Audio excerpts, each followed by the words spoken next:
चिड़िया। हाँ, आपकी दोस्त टूनी चिड़िया आ गई है एक नई कहानी लेकर।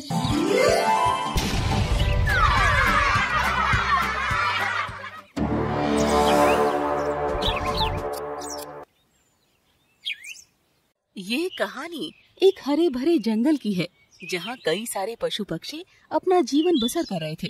उसी जंगल में एक भूतिया चिड़िया का साया था, जिसने पक्षियों के नाक में दम कर रखा था।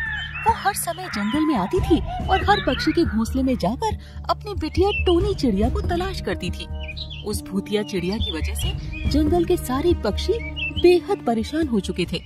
उसी जंगल में एक चमेली नामक गरीब चिड़िया अपनी बिटिया चुनमुनी चिड़िया के साथ एक छोटे से घोंसले में रहती थी। चमेली चिड़िया के पति का कई समय पहले ही निधन हो गया था। तब से चमेली चिड़िया अकेले ही अपनी बिटिया का पालन पोषण करने लगी। पर एक दिन अचानक बहुत तबीयत नासाज हो जाती है।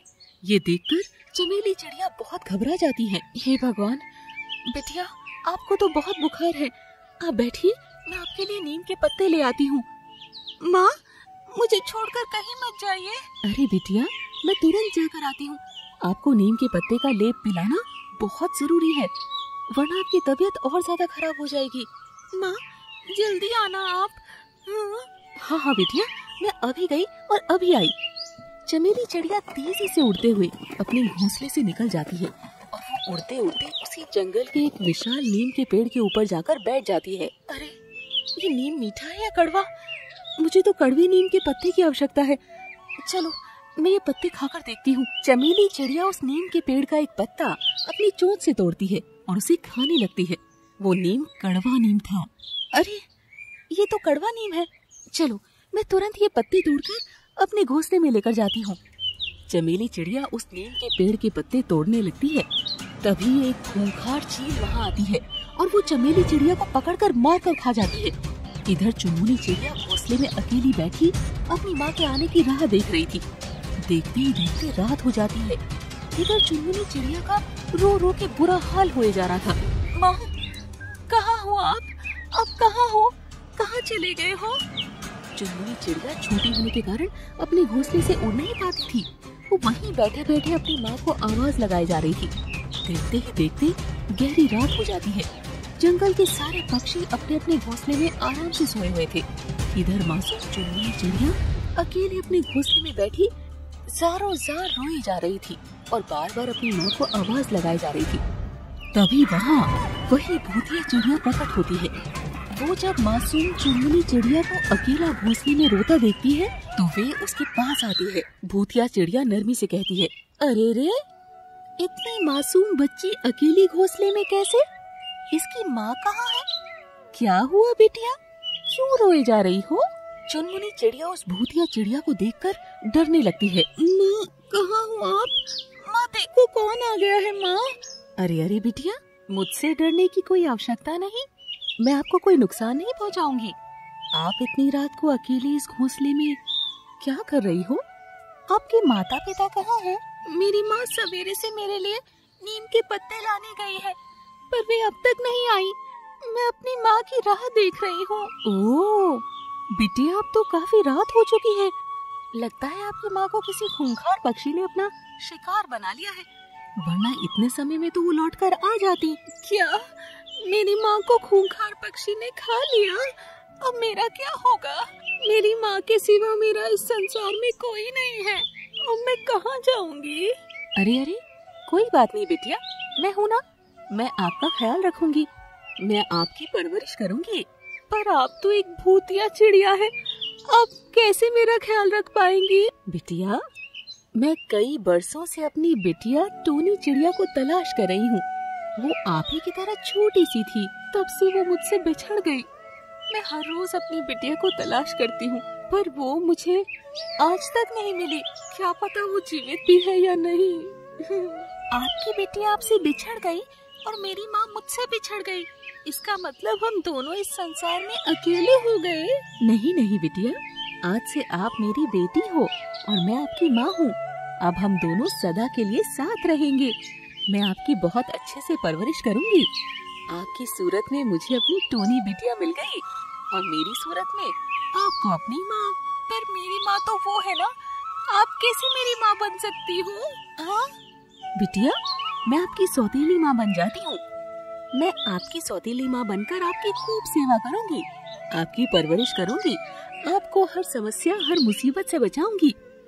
सच? आप मेरी सौतेली माँ बनोगी? फिर तो बड़ा मजा आएगा ना? हाँ हाँ मेरी बच्ची, बड़ा मजा आएगा। अब चलो, आप अब सो जाओ, रात बहुत हो गई है। मैं यहीं आपके पास बैठी हूँ। चुनमुनी चिड़िया अपनी सौतेली भूतिया माँ को पाकर बहुत खुश हो जाती है और वो खुशी खुशी अपने घोंसले में सो जाती है। देखते ही देखते सवेरा हो जाता है। तभी भूतिया चिड़िया चुनमुनी चिड़िया से कहती है, अरे बिटिया, आप यहीं घोंसले में बैठे रहिए, मैं आपके लिए भोजन की व्यवस्था कराती हूँ। ये कहकर भूतिया चिड़िया वहाँ से उड़कर चली जाती है। इधर चुनमुनी चिड़िया अकेले घोंसले में बैठी थी। तभी थोड़े समय बाद एक खतरनाक बाज वहाँ आता है। वो जैसे चुनमुनी चिड़िया को अकेले घोंसले में देखता है, वो बहुत खुश हो जाता है। अरे वाह, आज तो शिकार के लिए ज्यादा मेहनत भी नहीं करनी पड़ी। आज तो बिना मेहनत के ही शिकार खुद मिल गया। चलो इस चिड़िया के बच्चे को खाकर अपने आज का कोटा पूरा करता हूँ। वो बाज चुनमुनी चिड़िया के घोंसले के पास आकर बैठ जाता है। चुनमुनी चिड़िया जैसे उसे देखती है, वो जोर जोर से चिल्लाने लगती है। चुनमुनी चिड़िया की आवाज सुनकर आसपास के सारे पक्षी वहाँ मंडराने लगते हैं। मंची कोयल घबराते हुए कहती है, अरे अरे अरे, देखो देखो पक्षियों, वो तो एक खूंखार बाज पक्षी है। अरे वो तो चमेली चिड़िया बहन के घोंसले के पास बैठा है, कहीं वो उसकी बेटिया को खा न जाए। अरे हमें उस बच्ची को बचाना होगा, वरना ये बाज उसे अपना शिकार बना लेगा। मंची कोयल और कालू कौवा दोनों तेजी से उड़ते हुए वहाँ आते हैं और उस बाज को एक जोरदार धक्का मारते हैं।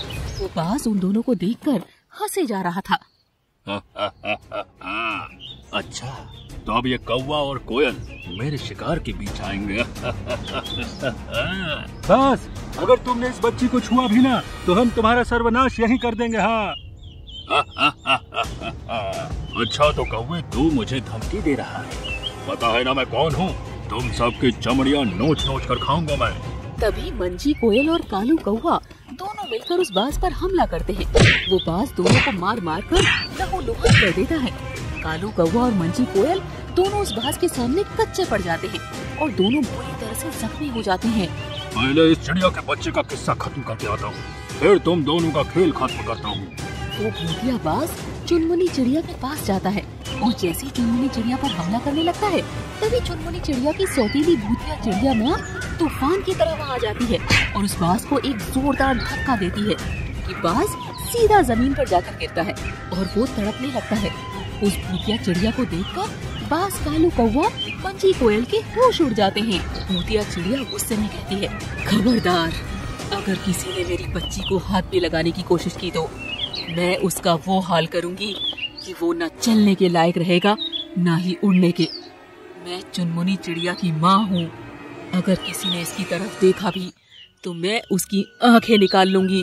उस भूतिया चिड़िया को देखकर वो बाज दुम दबाकर वहाँ से भाग जाता है और मंजी कोयल और कालू कौवा वो दोनों भी वहाँ से डर के भाग जाते हैं।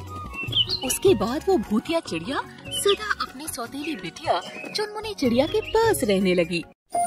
यहाँ आपकी दोस्त चुनी चिड़िया आ गई है एक नई कहानी लेकर।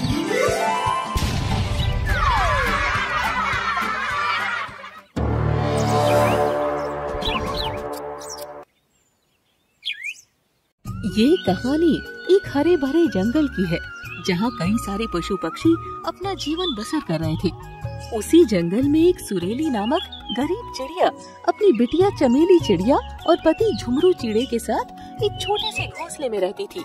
सुरेली चिड़िया और झुमरू चिड़ा हर रोज सवेरे सवेरे जंगल से बाहर एक सुनसान जंगल में शहद लाने जाते थे और वो शहद अपने जंगल के पक्षियों को बेचकर अपना गुजारा करते थे।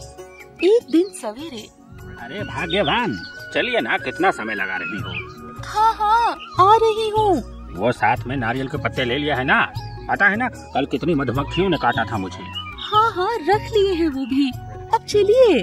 सुरीली चिड़िया और झुमरू चिड़ा जैसे अपने घोंसले से उड़ने लगते हैं, तभी उनके घोंसले में पड़ोस वाला काला कौवा आता है।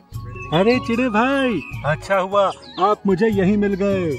मुझे ना आज शाम को 10 किलो शहद की आवश्यकता है। यहाँ आज मेरे घोंसले में पास वाले जंगल के पक्षी आने वाले हैं। मेरी बिटिया मंजी कौवा का ब्याह तय होने वाला है। हाँ अरे वाह, ये तो बड़ी अच्छी बात है कौवे भाई। आप चिंता न करिए, हम शहद लाने ही जा रहे हैं। आपको आज शाम तक 10 किलो शहद मिल जाएगा। अरे वाह, चलो अब तो मेरी समस्या दूर हो गई। अच्छा अब मैं चलता हूँ, शाम को शहद लेने आऊँगा। हाँ कालू कौवा वहाँ से उड़कर चला जाता है। इधर सुरीली चिड़िया और झुमरू चिड़ा दोनों उड़ते हुए पास वाले जंगल में आते हैं और वहाँ दोनों शहद तलाश करने लगते हैं। काफी समय इधर उधर भटकने के बाद आज उन्हें केवल 2 किलो ही शहद मिल पाया था। अरे सुरीली, आज तो हमें केवल 2 किलो ही शहद मिल पाया है। अब हम कौवे भाई को 10 किलो शहद कहाँ से ला कर देंगे? अरे पहली बार हमें इतना बड़ा ऑर्डर मिला है, हमें ये ऑर्डर अपने हाथों से जाने नहीं देना होगा। जी तो हम क्या कर सकते हैं? अब यहाँ से तो केवल 2 किलो ही शहद मिल पाया है। हम इतना ही शहद दे देते हैं ना कौवे भाई को। अरे नहीं नहीं सुरीली, कौवे भाई ने हमें बड़े प्रेम से कहा है हम पास वाले इलाके में चलते हैं, शायद वहाँ हमें शहद मिल जाए। अपने पति की बात मानकर सुरीली चिड़िया और झुमरू चिड़ा दोनों उस पास वाले इलाके में चले जाते हैं, जहाँ एक बरगद के विशाल पेड़ पर उन्हें बड़ा सा मधुमक्खी का शहद का छत्ता दिखाई देता है।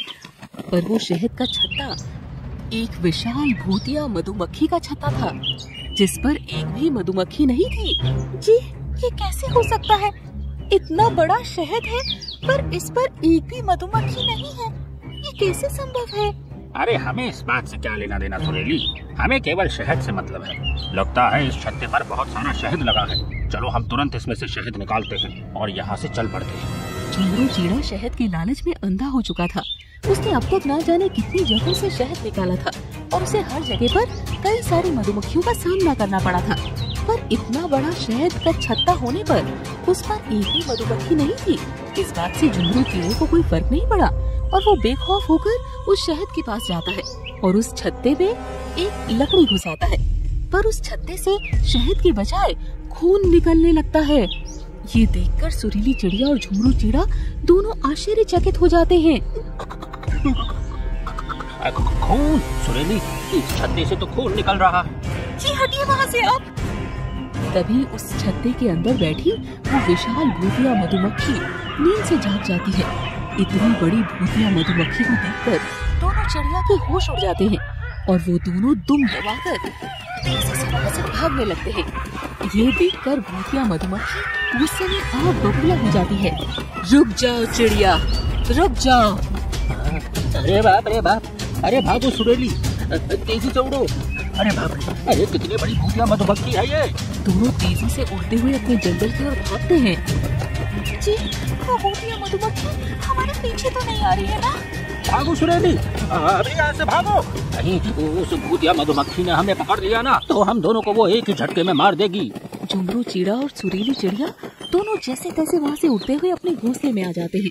दोनों जोर जोर से हाँफ रहे थे। तभी अंधेरा हो चुका था। अपने माता पिता को हाँफता हुआ देखकर चमेली चिड़िया के होश उड़ जाते हैं। अरे माँ, क्या हुआ? आप दोनों इतना हाँफ क्यों रहे हो? तभी कालू कौवा झुमरू के घोंसले में आ जाता है। अरे वाह वाह वाह, आ गए आप दोनों। अरे चिड़े भाई, तुरंत मुझे शहद दे दो। मेरे घोंसले में कबूतर भाई और उनका पुत्र दोनों आ गए हैं। वो कौवे भाई। अरे वो ये सब बाद में करना, अभी मुझे शहद दीजिए तुरंत। हाँ तभी कालू कौवे की नजर झुमरू चिड़े के घोंसले में बड़ी मिट्टी के मटके पर पड़ती है, जिसमें पूरा मटका भरकर शहद रखा हुआ था। अरे क्यों मजाक करती हो चिड़िया बहन? अरे ये क्या, पूरा मटका भरकर तो आप शहद ले आए हो हैं? चलो अब मैं ये शहद लेकर तुरंत अपने घोंसले में जाता हूँ। कबूतर भाई वो सब मेरी राह देख रहे हैं। काला कौवा वो मिट्टी का मटका उठाता है और उसे लेकर अपने घोंसले में चला जाता है। ये सब देखकर सुरीली चिड़िया और झुमरू चिड़े की आंखें फटी की फटी रह जाती है। जी ये सब क्या है? वो मटका तो हमने उसी पेड़ के पास फेंक दिया था, शायद वो गिरने के बाद फूट भी गया था। फिर वही मटका वापस हमारे घोंसले में शहद से भरा कैसे आया? मुझे तो कुछ समझ ही नहीं आ रहा है सुरीली। क्या हुआ माँ? वो मटका शहद, क्या बोल रहे हो आप दोनों? झुमरू चिड़ा अपनी बिटिया को सारी बात विस्तार से बताता है। इधर कालू कौवा अपने घोंसले में वो शहद ले आता है और जैसे उस मटके से वो शहद को निकालने लगता है तभी वो नीचे गिर जाता है और सारा शहद घोंसले में फैल जाता है। इतना ही नहीं, अचानक उस मटके से वही विशाल भूतिया मधुमक्खी बाहर निकल आती है, जिसे देखकर काला कौवा और सब पक्षियों के होश उड़ जाते हैं। कौवे, तू मेरा शहद खाएगा? अरे बाप रे, ये तो भूतिया मधुमक्खी है, भागो यहाँ से। तभी वो भूतिया मधुमक्खी कबूतर और उसकी पुत्री को पकड़कर एक ही झटके में खा जाती है। ये देखकर कालू कौवा और उसकी बिटिया के होश उड़ जाते हैं। अब तेरी बारी है कौवे। वो भूतिया मधुमक्खी जैसे कौवे पर हमला करती है, तभी उसकी बेटी मंची कौवी उसके सामने आ जाती है और वो भूतिया मधुमक्खी मंची कौवी को ही खा जाती है। ये देखकर कालू कौवा तेजी से उड़ते हुए झुमरू चिड़ी के घोंसले में आता है और झुमरू चिड़ी को पूरी बात विस्तार से बताता है। तभी वो भूतिया मधुमक्खी वहाँ भी प्रकट हो जाती है। अरे बाप रे, ये भूतिया मधुमक्खी यहाँ कैसे आ गई? माँ, क्या है ये क्या है माँ? ओह, तो वो तुम दोनों चिड़िया थे जिन्होंने मेरे छत्ते को बर्बाद कर दिया। अब देखना मैं तुम दोनों के जीवन को कैसे बर्बाद करती हूँ। तभी वो विशाल भूतिया मधुमक्खी अपने एक डंक से चमेली चिड़िया को अपनी ओर पकड़कर खींचती है और चमेली चिड़िया को एक ही झटके में खा जाती है। ये देखकर सबके होश उड़ जाते हैं। कालू कौवा, झुमरू चिड़ा और सुरीली चिड़िया तीनों घोंसले से उड़कर तेजी से भाग जाते हैं। वो भूतिया मधुमक्खी भी उन तीनों के पीछे तेजी से भागती है। इसने तो हमारी बेटी को खा लिया। चिड़िया बहन, इसने मेरी बिटिया को भी खा लिया, अपनी जान बचाकर भागिए यहाँ से। तभी वो भूतिया मधुमक्खी तेजी से आती है और सुरीली चिड़िया को भी पकड़कर खा जाती है। ये देखकर झुमरू चिड़ा बहुत रोता है। तभी थोड़ी दूरी पर जाने के बाद अचानक एक जगह आग लगी हुई थी। ये देखकर झुमरू चिड़ा और कालू कौवा दोनों उस आग के पास जाते हैं और वहीं नीचे बैठ जाते हैं और वो भूतिया मधुमक्खी तेजी से उस आग में चली जाती है और वहीं जलकर खाक हो जाती है।